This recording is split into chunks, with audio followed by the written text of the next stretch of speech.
Welcome to the tutorial mode. Let's spend some time understanding what you need to do. Interactions with the objects are disabled in the tutorial mode. The case has 3 levels. You can hover over any of these numbers to know more about the level you are at. You can use the chat button to talk to the patient. Remember to only ask questions relevant to the case.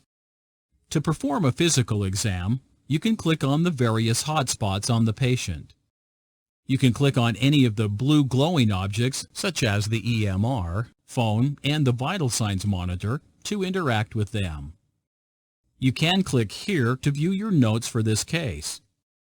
When you have finished your assessment of the patient, you can use this button to move to level 2 of the case, Main Concerns. Now, you can click and interact with any of the objects to end the tutorial and start level 1, Patient Assessment. Good luck!